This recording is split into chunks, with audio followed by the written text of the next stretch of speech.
3.0 यानी प्रधानमंत्री के तौर पर नरेंद्र मोदी की तीसरी कैबिनेट के बारे में बात करें तो करीब 20 ऐसे मंत्री हैं जिनका कैबिनेट से पत्ता कट गया है, यानी उनकी मोदी कैबिनेट से छुट्टी कर दी गई है। इनमें से कुछ नेता ऐसे हैं जिन्हें चुनावी हार मिली है, जबकि कुछ को इस बार बीजेपी ने लोकसभा का टिकट भी नहीं दिया था।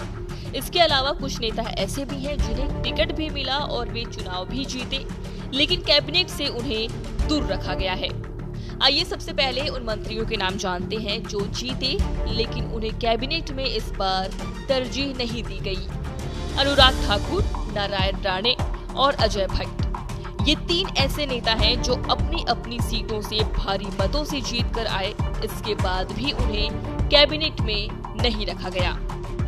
आइए अब उन मंत्रियों की लिस्ट पर नजर डालते हैं जो मंत्री होने के बावजूद लोकसभा का चुनाव हार गए, इसलिए उन्हें कैबिनेट से बाहर का रास्ता दिखा दिया गया।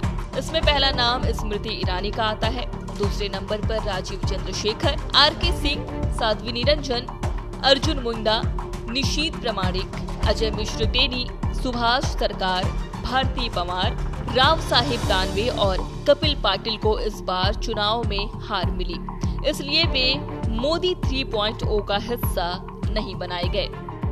वहीं कुछ मंत्री ऐसे भी थे जिन्हें बीजेपी ने लोकसभा चुनाव लड़ने का टिकट ही नहीं दिया। इसी वजह से ना वे चुनाव लड़ पाए और ना ही उन्हें कैबिनेट में जगह दी गई। इनमें पहला नाम आता है मीनाक्षी लेखी, जनरल वी.के. सिंह, अश्विनी चौबे, राजकुमार रंजन सिंह, जॉन बारला को इस बार टिकट नहीं दिया गया था।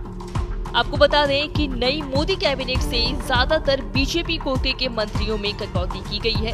इसकी एक बड़ी वजह ये भी है कि इस बार के लोकसभा चुनाव में बीजेपी पूर्ण बहुमत हासिल नहीं कर सकी, जिसकी वजह से उसे एनडीए के अपने सहयोगियों के सहारे सरकार का गठन करना पड़ा है।